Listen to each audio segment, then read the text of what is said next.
Hey friends, you're listening to the If Only I Were Wiser podcast with Reyna Wilson, where wisdom and real life stories inspire and equip women to make the best choices for themselves and their families.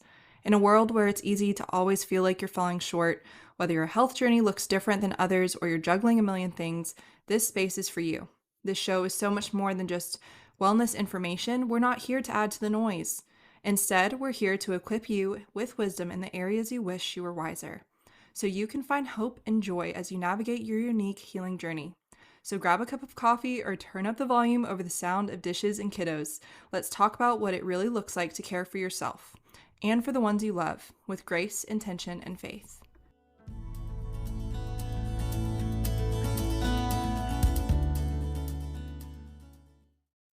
Hey friends, welcome back to the If Only I Were Wiser podcast. I am so excited to close out our Mama series.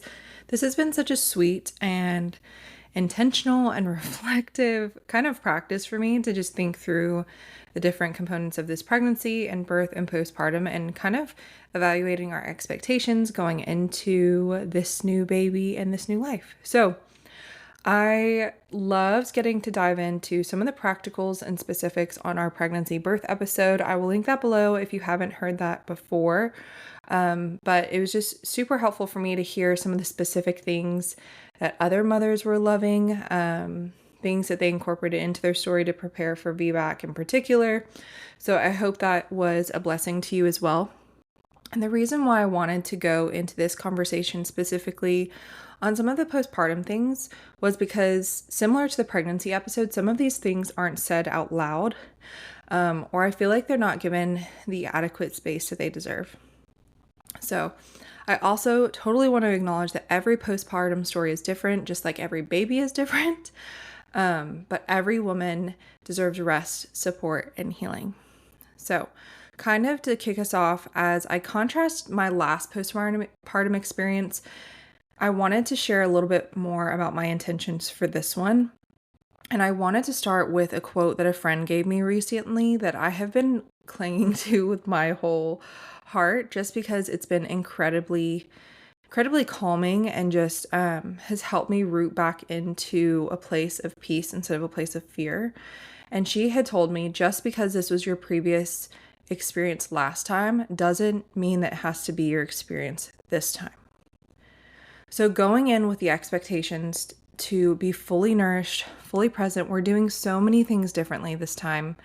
And just having that confidence of, just because it is the, big fourth trimester, which I think always gets a bad rap, it can be beautiful and nourished and supported in ways that I've been preparing for. And just because my previous postpartum experience left me feeling a little bit more depleted and exhausted, and just not the postpartum experience I would want to recreate this time, does not mean that it's automatically going to be my story. So just some of the quick things that we're focusing on are warm foods to foster recovery.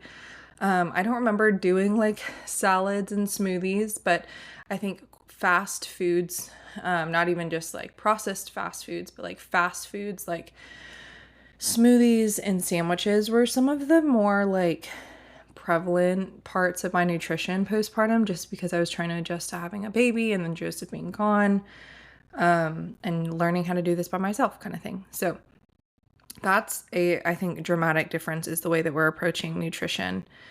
Also, holistic remedies postpartum are a big priority for me this time because of the sensitivity of those issues, or of the tissues down there. The last thing I really wanted to do was put synthetic materials as I'm trying to create a supportive healing process. And I'll link some of those things in the show notes. And I also wanted to specifically speak against the common expectations that culture puts on moms to bounce back. I think I had mentally and emotionally prepared myself for this somewhat going into my previous postpartum experience, but I really wasn't prepared for not even the social cues, but I just remember hearing so many comments and so many, I think, well-intentioned things to feel encouraged postpartum, and it just left me feeling some kind of way. I remember feeling the need that I had to have it all together, which I really didn't because birth didn't go the way that I planned the first time at all. So it really felt like my entire life was upside down. I was still trying to adjust to a new body, like I said, a massive surgery and this little human. And while I am thankful for that season of having friends to call and bring food, and even one friend, I've mentioned this before, came and did my hair for me, like just straight, like did a blowout for me, was one of the most loving things that I remember of my postpartum experience. So I want to put together some things on Instagram over the next just couple weeks where I'll be sharing some of the more specifics and intentional ways to love a mama postpartum that goes beyond just outside of dropping off a meal train meal, which is also helpful. But as I've sat in this, there have been so many other ways and acts of service and ways that I would specifically love to be loved postpartum this time that I thought it would be beneficial to share just other ways to serve mamas and friends and kind of get intentional with your community. And I want to anchor us in this truth before we move forward is postpartum is not a performance, it's a passage. There's so many times when I look back on my first postpartum experience and I didn't honor it for the space that I was as the initiation into motherhood. There's so many ways that I was transformed as a mother during that season, and it was an introduction period that truly grew me in more ways than one. Now, I kind of want to get into what rhythms and habits we're building now before we get into, like I said, some of the specific ways that we're going to go in to feel most supported. And that's returning to rest. I know you guys have heard me talk about this digital resource, but I've been truly pulling out habits and systems to enact and be on top of now during pregnancy so that when it comes to postpartum, they feel second nature. We're going in with the intention of gentle routines versus rigid schedules. I remember feeling the pressure to have like the eat, play, sleep window on lockdown. And it was honestly one of the first things to go with our son. And I'm so thankful for that. We had no schedule with him, which I think right now, or hopefully for this next baby, will create a little bit more of somewhat of a schedule or somewhat of a routine just so that we can feel a little bit more settled and stabilized, especially with another small human running around. But I'm not going into it with the expectations of like, eat for 45 minutes and then play and then sleep. And then this is the way that needs to go, or this is what nursing looks like. We're kind of throwing all of that out the window because it just didn't create a spirit of peace in me. I definitely am going to be slowing down instead of fitting it all in. I remember coming home from the hospital with Ledger, and a sweet friend of mine had come home or had met us at home so that we can like transition easier. And so I just remember like walking in and trying to like pick up and clean. And I was literally like maybe 12 hours post C-section. And Joseph is like, "What are you doing, Reyna? You need to get in the shower." So handed over our baby to my best friend and got in the shower. But I specifically remember there being other little moments of me just pushing too far physically, and my body reminded me of that. So that is something I'm trying to go into with the mindset of like the 5-5-5 rule of like 5 days in bed, 5 days like around bed, 5 days in your home kind of thing. I don't know how that'll work because I'm genuinely just a busybody and active person, but I'm definitely going in with the intention to rest first. Now, I wanted to share a little bit just about the heart behind creating my return to rest guide. I know I've shared my story before, but it's so interesting for me to look back because when I was creating this resource, I was in the lows of postpartum. I was touched out, frustrated, and empty.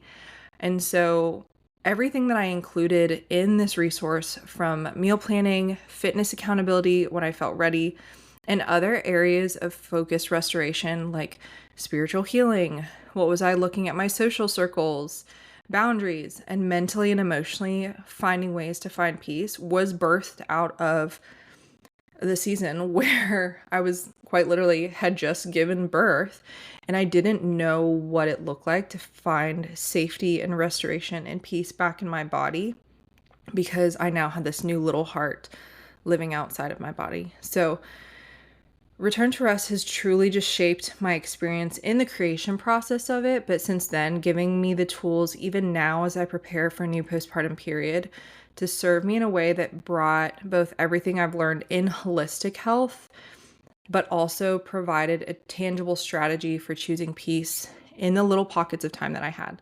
Like, I totally understood that going into postpartum the first time wouldn't mean that I was having hour-long times with the Lord or quiet time, or may not be able to do like a 45-minute stretching or workout, but using the tools from Return to Rest gave me the ability to see the time and the space that I have without condemnation or shame for myself.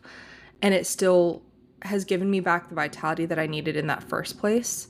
And I just want to encourage you that planning for rest is not a weakness, it's wisdom. And I have absolutely fallen into the trap even now of using lack of intentionality as a way to go with the flow. But what I've realized is when I'm not planning for rest is when I'm not resting at all. So I lovingly challenge you that planning for rest is not a weakness, it's wisdom. And just as you try to plan to eat well and exercise and go to sleep on time, why would you not prioritize your rest in the same way? Now, some of the more specific and just real life things that we're doing to prep for this postpartum period are just a few categories I'll kind of walk us through. Just so you guys understand how we're picturing and envisioning a little bit more peace around this postpartum period. So one of the first things is boundaries. I think we've talked on a handful of these topics on the pregnancy episode and how we're just planning intentionally in a whole bunch of different ways. So boundaries is one of them. Having the conversations with your spouse or your people around you about who you want to come see the baby and when. Having honest conversations with your partner or your spouse ahead of time, and truly what we both need physically, emotionally, and spiritually. And having that candid conversation with Joseph of like, hey, during postpartum, I really need you to tackle this, this, and this. But spiritually, I need the accountability that I'm like in the Word, even for 15 minutes a day, or check in on me and see how I'm doing emotionally. Am I taking all of my like postnatals and eating well and doing things for self-care beyond a shower, because a shower is not self-care postpartum. Also focusing on nourishment, like we've talked about, that is, I think, probably the number one way that we're going in to intentionally plan and love ourselves postpartum as a family, is will the Eat Restorative Roots Previously Eat Mama meals. Love, love, love Holly. I've plugged their stuff so many times and will continue to do so because they're regenerative organic meal delivery service that checks all of the boxes that a postpartum mama needs. So we have that on our registry and it's a priority for us. We will be, like I said, using warm meals over salads, smoothies, and just some of the quick fixes. I think it's super helpful to delegate this role, whether you have family nearby or a meal train or friends that you want to serve you in this way. And then be clear about how you're going to go into snacking and eating enough to sustain breastfeeding if that is something that you want to do. I think we got home from the hospital and I remember kind of the whiplash of understanding, oh, I can't just roll over and grab some graham crackers or have Joseph like go to the fridge and grab like an apple juice and a cheese stick. So we came home unequipped and ready for what would be the breastfeeding hunger. I thought I was hungry during pregnancy, but truly breastfeeding hunger for me was a whole nother level. So we also are going in intentionally about what are specific high protein, nourishing breastfeeding snacks that we want to have. What are some little things that like protein balls and lactation cookies and just like little things that we can have on hand, so that I'm not, a ravenous monster. I also wanted to share some of the things that we did last time that we really loved and want to do again. One of those being cloth diapering. We loved cloth diapering. I know that people have their own feels about that and their own experiences, but we loved it. Especially for us being on a military base, we don't pay for water and utilities. So we just had a really simple system of like spraying the diapers off, setting them in the sun to bleach. And then once once they were dry, we just threw them all in the load. We didn't have any issues with smell. And I felt so comfortable and just so much more at peace knowing that I wasn't putting, similar to postpartum, I don't want to put all these chemicals on my hoo-ha down there, and I'm not doing this for my brand new baby. Like I said, we also didn't follow a structured system. I do want to implement a little bit more of a routine, but having that was just so much more peace of mind, especially talking with other mothers that like held fast to a system where they felt rushed, and just other new moms that really struggled finding time away for them because they were holding fast to the system that didn't even really serve their family. But this is the, quote, right thing to do. Another thing that we loved was collecting colostrum early. This was so helpful just because of the powerhouse nutrients that are in colostrum to begin with. I tried to use my pump and pumped a little bit early, I think post the 36-week mark, and then just ordered some syringes off of Amazon and just froze syringes and dated them, which was just really helpful because we almost used those as like immunity shots.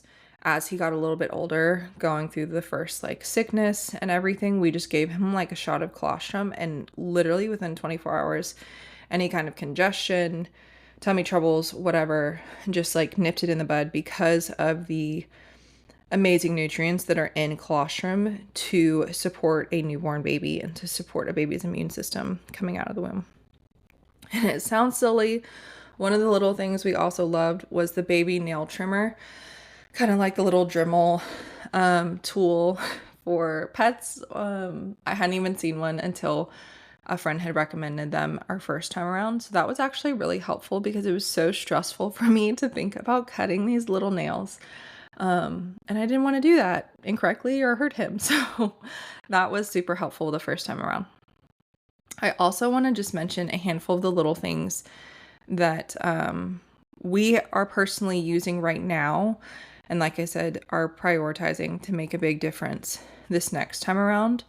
And I'll just kind of list some of these before we close. We are looking into sitz baths because, like I said, I had planned for a vaginal birth with my first and ended in a C-section. So we did have some of the like typical things for a vaginal delivery, but we ended up just passing on. So we're going in with the intention of a VBAC this time. But holistically minded, finding some of these resources and other supportive tools that I don't have to worry about having chemicals and all these other, more intensive products down there during a very tender healing season. So sitz bath, we have the Loombox red light home device. Hands down, biggest recommendation. I'm not affiliated. We love them. Joseph bought it for me about a year postpartum after my C-section, and I used it first for my C-section scar, but we use it all body, everywhere. I've used it for my face, skincare, so I'm absolutely going to use that postpartum. Homeopathy remedies. I have a birth kit that on my registry that has gotten amazing reviews just to have on hand for birth itself and preparing for all those immediate things towards the end of birth, aches and pains and symptoms, as well as postpartum.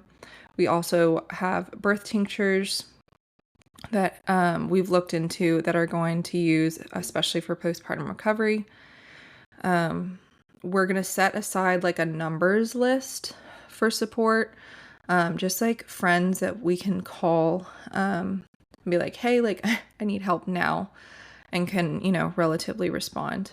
We're also going to put like all the numbers for like lactation consultant, like all mental health, just some of the things that I think took up the mental space last time for me was, we probably need to go see a lactation consultant because we were having some issues with his latch. But it took me days to physically and mentally have the energy to find the number, make the call, and make the appointment. And so I think I have that resource or recommendation from Therese Dansby's episode. She talks about so many great things to add in postpartum. So if you haven't listened to her episode as well, that would be great support. We're also going to add in like pelvic floor support.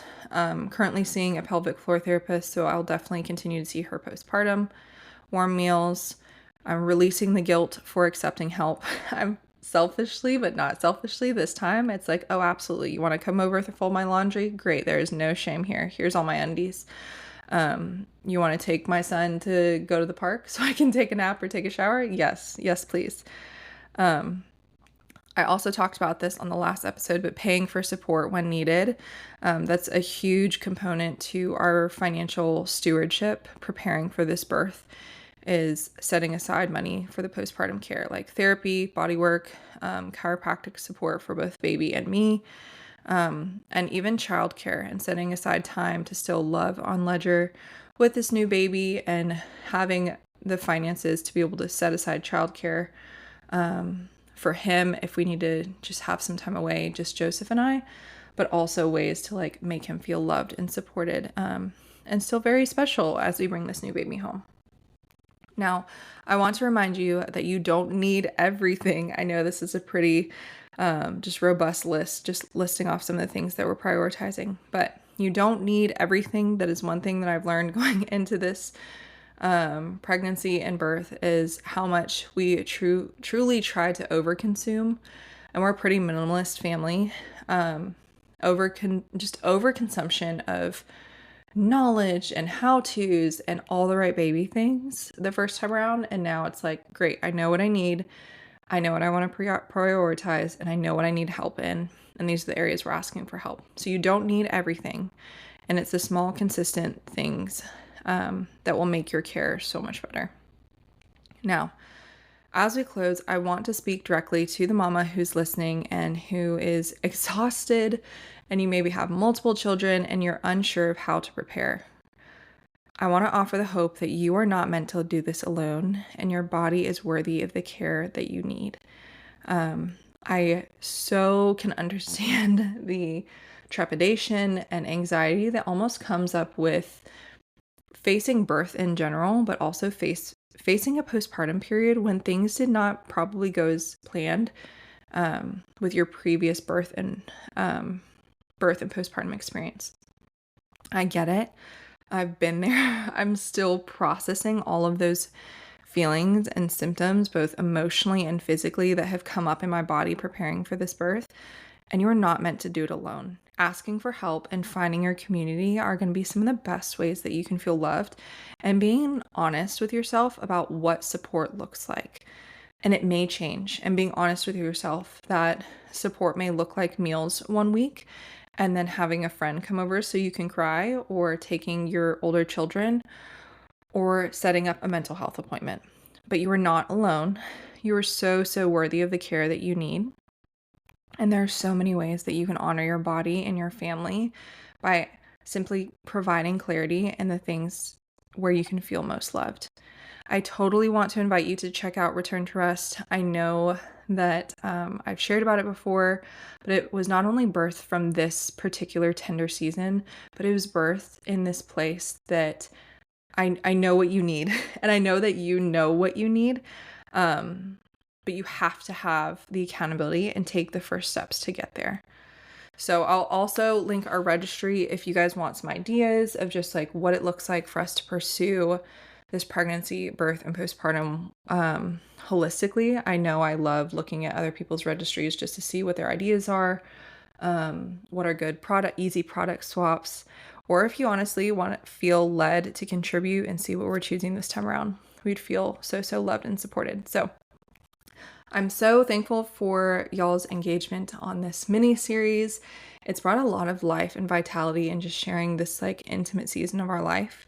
So I don't know, keep an eye out on Instagram as all of this content rolls out over the next couple months and over our maternity, paternity leave window.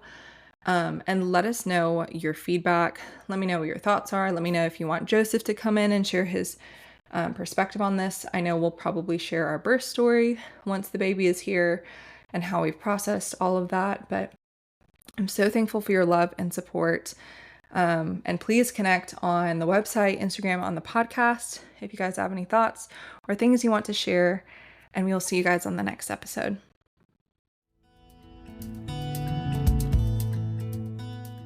Thank you so much for listening, friend. If today's episode resonated with you, be sure to subscribe and leave a review. It helps our community grow, and I'd be so grateful for your support. Looking for a break from the hurried health lifestyle? Check out my Return to Rest ebook for simple healing habits. And if you're craving a more intentional community, join Restore, the healing collective for the weary woman, a space where we dive into rest with a lens of faith and regular accountability. For more wellness inspiration, follow along at Instagram at WiselyWell or visit livingwiselywell.com for everything from podcast episodes to budget-friendly tips. Thanks again for being part of this community, and I'll see you in the next episode.